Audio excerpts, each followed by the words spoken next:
Hi అండి, అందరికీ నాకు వండటం వచ్చండి ఛానల్కి స్వాగతం. ఈ వీడియోలో పులిహోర పొడి ఎలా చేసుకోవాలో చూపిపోతున్నానండి. ఇన్స్టెంట్ పులిహోర అనమాట. మనకి ఎప్పుడు తినాలనిపించినా పులిహోరని ఈజీగా రెడీ చేసేసుకోవచ్చు. ఈ పొడి ఉన్నట్లయితే ఒకసారి ప్రిపేర్ చేసుకున్న పొడిని 6 months వరకు నిల్వ చేసుకోవచ్చు. జస్ట్ వైట్ రైస్ లోకి పొడి యాడ్ చేసి కలిపి పోపు పెట్టేసుకుంటే నిమిషాల్లో మనకు పులిహోర రెడీ అయిపోతుంది. మనం బయట ప్రసాదం పులిహోర తినుంటాం కదా, అంత టేస్ట్ వస్తుందండి. చేసుకోవడం చాలా ఈజీ. ఫస్ట్ అయితే ప్యాన్ లోకి 2 tablespoons వరకు శనగపప్పు యాడ్ చేసుకోవాలి. అలాగే 1.5 tablespoons మినపప్పుని యాడ్ చేసుకొని వీటిని మీడియం ఫ్లేమ్ పైన జస్ట్ ఒక 70 to 80% వరకు ఫ్రై అవ్వనివ్వాలి. అంటే మినపగుళ్ళు ప్లస్ శనగపప్పు లైట్ గా రంగు మారి ఈ విధంగా కలర్ అయితే చేంజ్ అవ్వాలండి. ఇలా ఫ్రై అయిన తర్వాత ఇందులోకి 1.5 tablespoons వరకు ధనియాలు, 1/2 tablespoon ఆవాలు, అలాగే ఒక 1/2 teaspoon అంతా మెంతుల్ని యాడ్ చేసుకోవాలి. వీటితో పాటు ఒక 1/2 tablespoon జీలకర్ర, 1/2 tablespoon మిరియాల్ని యాడ్ చేసేసుకొని చక్కగా వీటిని కంప్లీట్ గా చిటపట్లాడి, అంటే ఆవాలు ఉంటాయి కదండి, అవి బాగా చిటపట్లాడుతూ వచ్చేస్తాయి. అలాగే మెంతులు కాస్త ఎర్రగా మారిపోవాలి. మినప్పప్పు మరియు శనగపప్పు 70 నుంచి 80% ఫ్రై అయిన తర్వాత మాత్రమే వీటిని యాడ్ చేసి మనం వేపుకుంటే చక్కగా అన్ని ఈక్వల్ గా ఫ్రై అయిపోతాయండి. ఇప్పుడు వీటిని ఒక ప్లేట్ లోకి తీసుకుని చల్లారనివ్వండి. ఇప్పుడు ఇదే ప్యాన్ లోకి 2 tablespoons వరకు నువ్వులను యాడ్ చేసుకోవాలి. లో ఫ్లేమ్ లో పెట్టుకోండి నువ్వులను యాడ్ చేసేటప్పుడు, ఎందుకంటే అవి సన్నటి సెగపైనే బాగా ఈజీగా ఫ్రై అయిపోతాయి చిటపట్లాడుతూ. జస్ట్ నువ్వులు ఈ విధంగా కలర్ చేంజ్ అయిన వెంటనే వీటిని కూడా తీసేసుకోండి ప్లేట్ లోకి. అలాగే ఇవి కూడా చల్లారడానికి పక్కన పెట్టేసుకోండి.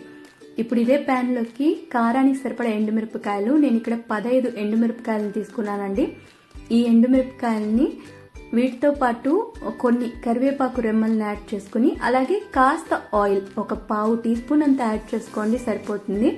కొంచెం ఆయిల్ యాడ్ చేసుకుని మీడియం ఫ్లేమ్ పైన వీటిని ఫ్రై చేసుకోవాలి. మిరపకాయలు మరియు కరివేపాకులోని తడంతా కూడా వెళ్ళిపోయి అవి బాగా క్రిస్పీగా తయారవ్వాలి. ఇలా ఫ్రై చేసుకున్న తర్వాత వీటిని మనం ప్లేట్ లోకి షిఫ్ట్ చేసేసుకుందాం. ఇప్పుడు ప్యాన్ లో మనం హీట్ ఏమీ అవసరం లేదండి. స్టవ్ ని ఆఫ్ చేసేసి ఇందులోకి ఒక పెద్ద నిమ్మపండు సైజ్ అంతా చింతపండుని యాడ్ చేసుకోవాలి. ఇలా యాడ్ చేసుకుని ప్యాన్ లో ఉన్న హీట్ తోనే వీటిని లైట్ గా ఫ్రై చేసేసుకోవాలి. దాంతో చింతపండులో ఏమైనా మాయిశ్చర్ ఉన్నట్టయితే అదంతా కూడా వెళ్ళిపోతుంది.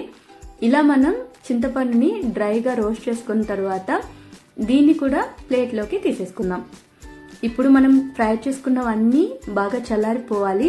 ఏమాత్రం కూడా వేడి లేకుండా ఉన్నప్పుడు వీటిని మిక్సీ జార్లోకి షిఫ్ట్ చేసుకోవాలి. ఇలా వాటిని మిక్సీ జార్లో తీసుకున్న తర్వాత ఇందులోకి గ్రైండ్ చేసుకునేటప్పుడే మనం రుచికి సరిపడా ఉప్పు యాడ్ చేసేసుకోవాలి. నేను ఇక్కడ రాళ్ళు యాడ్ చేసుకుంటున్నానండి. అలాగే ఒక 1/2 teaspoon పసుపు, 1/2 teaspoon ఇంగువని యాడ్ చేసేయాలి. ఇప్పుడు వీటన్నిటిని మిక్సీలో మనం మెత్తటి పొడిలాగా గ్రైండ్ చేసుకుంటే మనకు కావాల్సిన ఇన్స్టెంట్ పులిహోర పొడి అయితే రెడీ అయిపోయింది.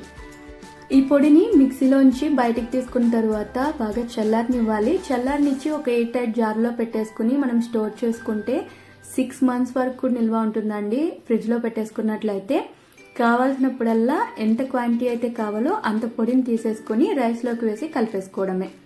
ఎలా కలుపుకోవాలన్నది కూడా చూపిస్తానండి. జస్ట్ వైట్ రైస్ ని ఇలా బాగా వెడల్పుగా ఉన్న ప్లేట్ కానీ బౌల్లోకి వేసేసుకొని కాస్త చల్లారిన తర్వాత మనం ప్రిపేర్ చేసుకున్న పులిహోర పొడి 2 నుంచి 2.5 tablespoons వరకు యాడ్ చేసుకోవచ్చు. ఒక చిన్న టీ గ్లాస్ సైజ్ అంతా రైస్ కి నేను ఇంత యాడ్ చేసుకుంటున్నాను. 2 cups వరకు ఉంటుందండి రైస్. ఇలా యాడ్ చేసుకుని కలుపుకున్న తర్వాత ఇందులోకి మనం సాల్ట్ కూడా వేసి కలిపేసుకోవాలి. ఇప్పుడు దాన్ని పక్కన పెట్టేసుకుని ప్యాన్ లోకి ఒక 2 tablespoons ఆయిల్ వేడైన తర్వాత పోపు దినుసులు, ఉద్దిపప్పు, ఆవాలు, శనగపప్పు ఇలా వీటిని యాడ్ చేసిన తర్వాత ఆవాలు బాగా చిటపట్లాడి ఉద్దిపప్పు మరియు శనగపప్పు రంగు మారాలండి, అంతవరకు ఫ్రై అవనివ్వాలి. తర్వాత ఇందులోకి 1 tablespoon నుంచి 2 tablespoons వరకు పల్లీలు, 1/2 teaspoon కంటే తక్కువ జీలకర్ర, ఒక రెమ్మ కరివేపాకు. వీటితో పాటు మీరు కావాలనుకుంటే ఎండుమిరపకాయ యాడ్ చేసుకోవచ్చు. నేనైతే యాడ్ చేయడం లేదండి. పులిహోరలో ఎండుమిరపకాయ యాడ్ చేస్తారు, లేదంటే పచ్చిమిరపకాయ కూడా యాడ్ చేసుకోవచ్చు. ఇలా యాడ్ చేసి వీటిని ఫ్రై చేసి ఇందులోకి ముందుగా మనం కలిపి పెట్టుకున్న రైస్ ని వేసేసుకోవాలి. రైస్ లోకి మీరు మీ రుచికి సరిపడా సాల్ట్ ని ఒకసారి చెక్ చేసి యాడ్ చేసుకుని చక్కగా మొత్తం అంతా కలిసేలాగా మిక్స్ చేసేసుకుంటే నిమిషాల్లో మీకు కావాల్సినప్పుడల్లా పులిహోర రెడీ అయిపోతుంది. దేవుడికి ప్రసాదాలు చేసేటప్పుడు పులిహోర చేయాలంటే ఈ పొడి ఉంటే చాలు, నిమిషాల్లో పులిహోర కూడా రెడీ అయిపోతుందండి. లంచ్ బాక్స్లో కూడా పర్ఫెక్ట్గా ఉంటుంది. ట్రై చేసి చూడండి, టేస్ట్ చాలా బాగుంటుంది. నచ్చినట్టయితే లైక్, షేర్ ఇంకా కామెంట్ చేసేయండి. ఛానల్ని మీరు ఇంతవరకు సబ్స్క్రైబ్ చేసుకున్నట్లయితే తప్పకుండా సబ్స్క్రైబ్ చేసేసుకోండి.